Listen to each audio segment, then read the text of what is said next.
자, 이제 불을 켜시고요. 마무리 걸어가고 정리합시다. 자, 어떻습니까? 심각성 느껴집니까? 자, 두 개를 보셨습니다. 경제 붕괴가 임박했다는 걸 보셨고, 그리고 일본이 더 이상 어떻게 살아날 방법이 없다는, 이게 2부도 있습니다. 2부도 있는데 제가 어쨌든 다 제목은 다 올려 놓겠습니다. 직접 찾아서 PTP에서 얼마나 찾아볼 수 있습니다. 2부에 보시면 그런 내용이 나옵니다. 지금 방사는 5년 동안 해수는 6년이죠. 6년 동안 일본 정부가 제왕 작업을 해서 어쨌든 오염을 제거를 했지 않습니까? 근데 NHK에서 뭘 방송했냐면 지금까지 방사능 제거의 회수율이 얼마큼인가, 그러니까 얼마만큼 방사능을 제거했는가 퍼센트를 따졌는데요. 3.3% 제거했답니다. 100%씩 5년 동안 3.3%. 그게 방송에 나옵니다. 2부에 나옵니다. 그런데도 2부에서 보면 후쿠시마를 부흥시키기 위해서 아베가 무슨 짓을 하는지 아주 미친 짓을 합니다. 그리고 한국에 들어오는 가공식품, 그리고 여러 가지 것들이 원산지를 알 수 없는데 그 원산지를 알 수 없는 일본산의 대부분이 후쿠시마산을 쓰고 있다는 겁니다. 그게 2부에 나옵니다. 2부도 중요합니다. 한번 꼭 보셨으면 좋겠습니다. 일본 음식 되도록이면 먹지 마시고요. 수산물 되도록이면 먹지 마십시오. 할 수 있습니다. 할 수 있습니다.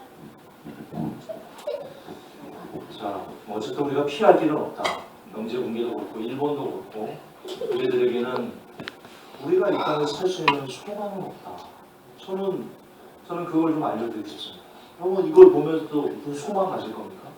애들 공부하지 마십시오. 의미 없습니다. 진짜입니다. 우리가 뭐 의미가 없습니다. 그냥 공부 자기 혼자 하라고 해서 자기 혼자 잘하면 그만, 못하면 그냥 꼴찌하면 그래 건강하게만 주님 기도 말씀하면서 열심히 주님만 붙잡아. 이게 헐났습니다. 공부하지 마십시오. 의미가 없어요. 해서 좋은 데 가면 뭐 할 건데? 서울대 가면 뭐 할 건데?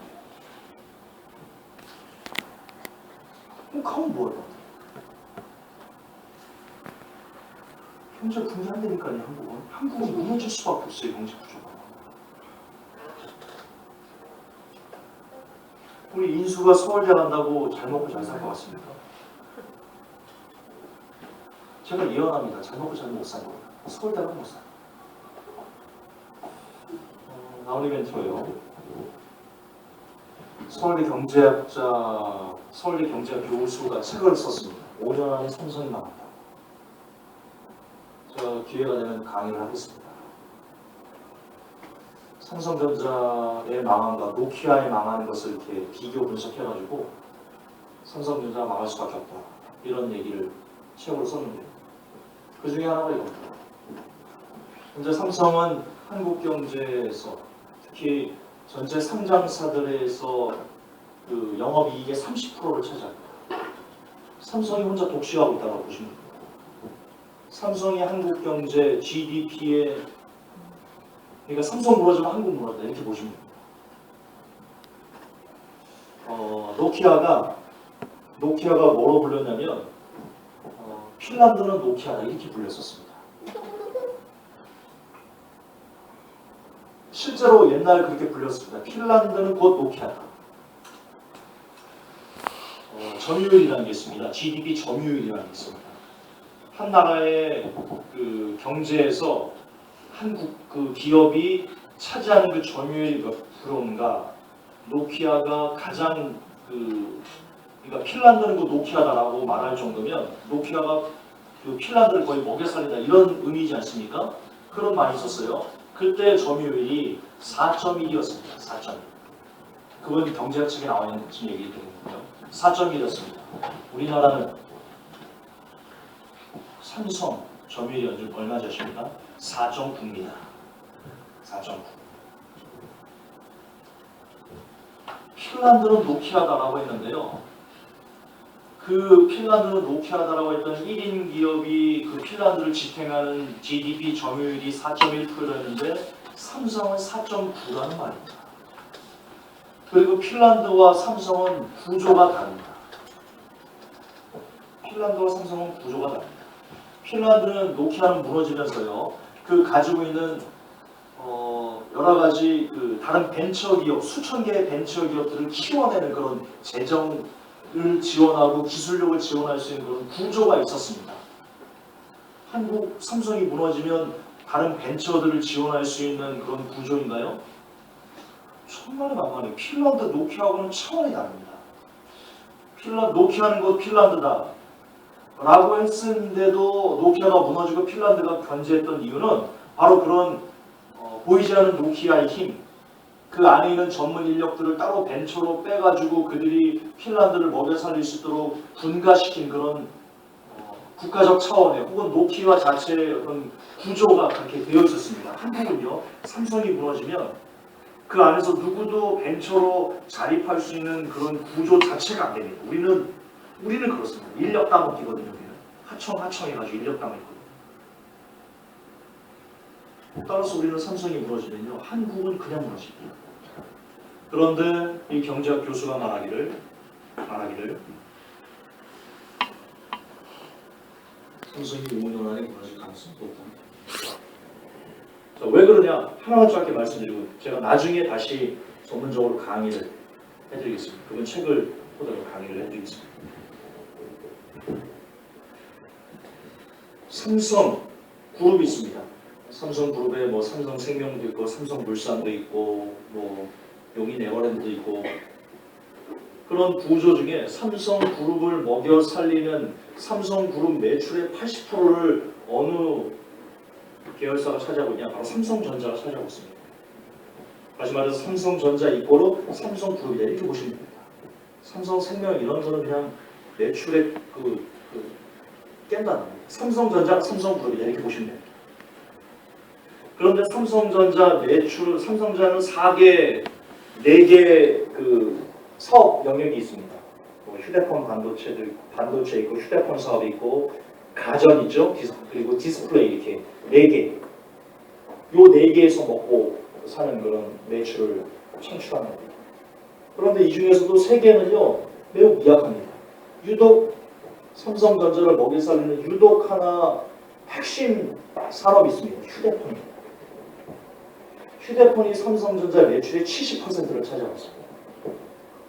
나머지 뭐 반도체 10%, 가전 뭐 세탁기 팔아가지고 이런 거 10%, 그 디스플레이 어떤 그 LCD 이런 거 팔아가지고 10% 이렇게 되는 거예요.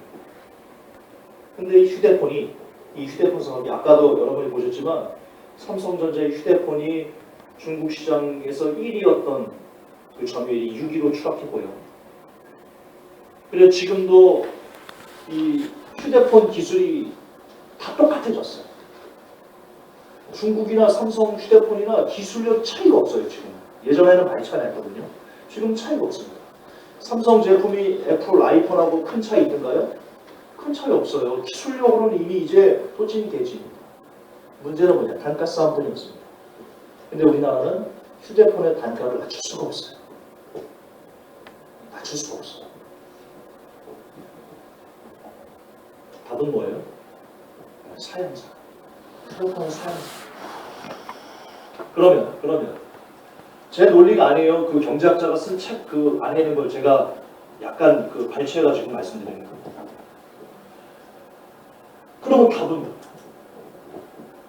한국 경제의 중심축은 삼성인데 삼성그룹의 중심은 삼성전자인데 삼성전자의 중심은 또 휴대폰인데 이 휴대폰이 사양 사업이 되고 삼성전자를 더 이상 먹여 살릴 수 없는 그런 위치에 가면 답은 뭐야? 삼성이 무너진다. 그런데 삼성이 무너지면 노키아와 너무나 다른 구조이기 때문에 삼성이 무너지면 한국 경제는 그냥 끝장난다라는 게 그분의 책의 결론이에요. 그리고 그게 지금 이 추세로 가면 뭔가 삼성의 획기적인 전환점이 없으면 이 추세로 가면 5년 안에 삼성이 무너지거든요. 그분이 서울대 경제학 교수가 그렇게 마무리를 하고 있습니다. 그래서 정부가 지금 시급하게 뭔가를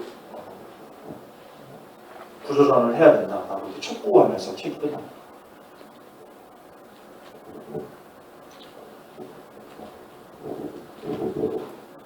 여러분 보셨습니다. 1탄에서 보셨습니다. 지금 조선, 철강, 뭐 디스플레이, 자동차 이런 한국의 주요 업종들이 다 무너지는 거. 아까 종사자만 161만 명이라고 했죠? 비정규직 뺀 겁니다. 비정규직 통계를 뺀 겁니다.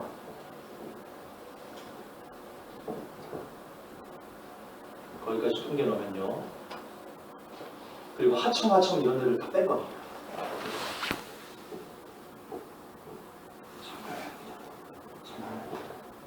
여기에 삼성까지 무너지고, 그리고 제가 볼 때는 2018년에는 이제 담보대출, 지금 현재 한국 부동산이 무너지지 않고 있는 이유가 담보대출을 계속 만기 연장해줬기 때문입니다.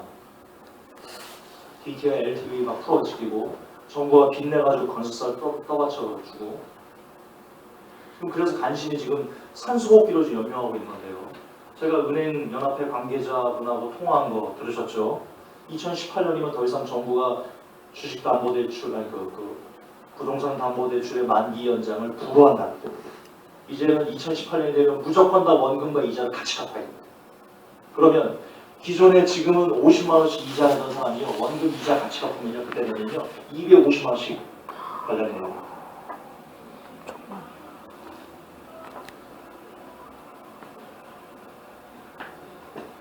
저는 2018년이면 부동산이 끝난다 이렇게 봅니다. 저는 개인적으로 그렇게 봅니다.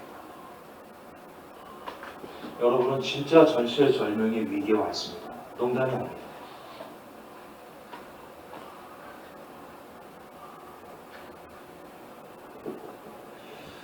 그렇다면 김준사, 공포 분위기를 조성해서 어떻게 하라고? 공포 분위기를 조성한 게 아닙니다. 그냥 팩트입니다. 그럼 어떻게 해야 될 것인가? 도대체 어떻게 해야 될 것인가? 홀로 서셔야 됩니다. 혼자 예배할 줄 알고, 가정 예배 인도할 줄 알고, 하루 3번씩 기도할 줄 알고. 저도 요즘 하루 3번 기도하려고 몸부림치고 있거든요. 계속 해나갈 겁니다. 그래서 진짜 여러분이 예수 그리스도의 이름 안에서 죄를 이기는 권세를 부여받아서 기도하세요. 기도하세요. 예수님 내게 죄를 이기는 권세를 주세요. 기도하세요. 기도하시면 줍니다. 야고보서에 말합니다. 너희가 구하지 않아서 얻지 못한다. 그리고 구하여도 받지 못하는 것은 정욕으로 쓰려고 잘못 구하기 때문에 받지 못하는 거다. 그렇습니다. 정욕으로 쓰려고 받지 않는 것, 정욕을 위해서 구하지 않고 정말 하나님의 나라를 위해서 구하는, 하나님의 뜻대로 살고자 구하는 것은 하나님이 주십니다. 안 구하기 때문에 안 주시는 겁니다. 남자 성도 여러분, 남자 청년 여러분들, 내게 포로를 이길 수 있는 힘을 주세요라고 기도해 보십시오. 구하면 주십니다. 말씀이 1.1년에 변함이 없습니다. 구하지 않기 때문입니다. 구해보세요. 여러분에게 끊지 못하는 죄악들이나 하나님 말씀대로 살지 못하게 하는 만드는 여러 가지 것들이 있습니까? 구하세요. 하나님 나 이거 못해요. 힘을 주세요. 예수 그리스도 이름의 권세를 내게 주세요. 주십니다. 주십니다. 구하고 자꾸 두드리십시오. 그래서 정말 여러분들이 누구의 노예고 어떤 사람의 노예도 아니고 여러분 스스로 안에서 주님을 맞이할 때, 주님과 교제할 때, 그래서 정말 주께서 원하시는 믿음을 가진 사람이 될 때, 그러니 여러분은 먹여 살 것입니다. 그리고 안 되면 데려가실 겁니다. 안 되면 데려가실 겁니다. 먹여 살리다 이제 안 되겠다. 일단 심판을 내려야 되겠다라고 한다면 그때 주님이 여러분을 데려가실 겁니다. 중요한 것은 뭐냐? 금을 준비하는 거 아닙니다. 필요 없습니다. 필요 없어요. 그거 못 써먹습니다. 금 못 써먹습니다. 비트코인 못 써먹습니다. 오직 믿음만 필요합니다. 오직 믿음만 필요합니다. 우리 가장이신 여러분들, 내 자녀 어떻게 먹여 살릴까? 물론 고민하셔야 되겠죠. 그러나 주님께 맡기십시오. 자녀도 주님 거, 아내도 주님 거, 남편도 주님 겁니다. 내 거 없습니다. 주님께 그 영혼들을 맡기십시오. 주님께 저 영혼들을 먹여 살릴 수 있게 해달라고 기도하십시오. 마지막 때까지 그분이 주시는 양식, 하늘에서 왜 만나를 주셨습니까? 왜 만나를 주셨습니까? 예수님께서 뭐라고 말씀하셨습니까? 사람이 떡으로만 살 것이 아니라 하나님께 주시는 그 양식으로 사는 것이다. 만나를 주신 이유, 믿음을 가지십시오. 오직 나의 의는 믿음으로 말미암아 산다. 믿음을 가지십시오. 주님이 나를 먹여 살려주실 거다.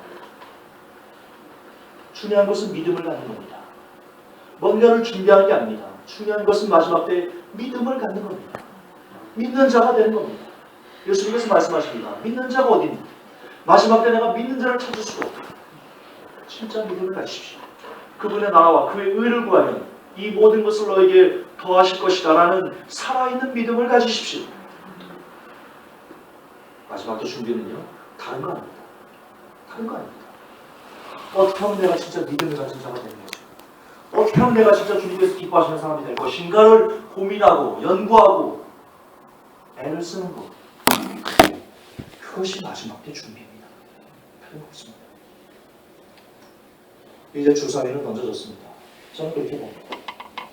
언제 이 파국이 올지. 율법의 비밀이 활동하고 있습니다. 성령님이 맡고 계십니다. 언제 이것을 놓아주실지, 언제 성령님께서 올라가실지 우리는 아무도 모르지만 그러나 그 카운트다운은 시작됐다라고 보셔야 될 것입니다. 이제 돌아가셔서 믿음을 위해 전력 투하십시오. 살기 위해 믿음을 취하십시오.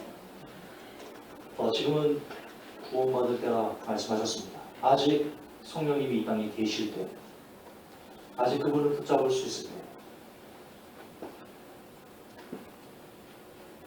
매일 기도하시고 매일 말씀 묵상하시고 그렇게 세속에 물들지 않으면서 경건을 향해서 애를 쓰십시오. 그분께서 옳다라고 인정하는 믿음을 가질 때 여러분의 먹거리, 여러분의 영혼, 여러분의 생명은 그분께서 책임지실 것입니다.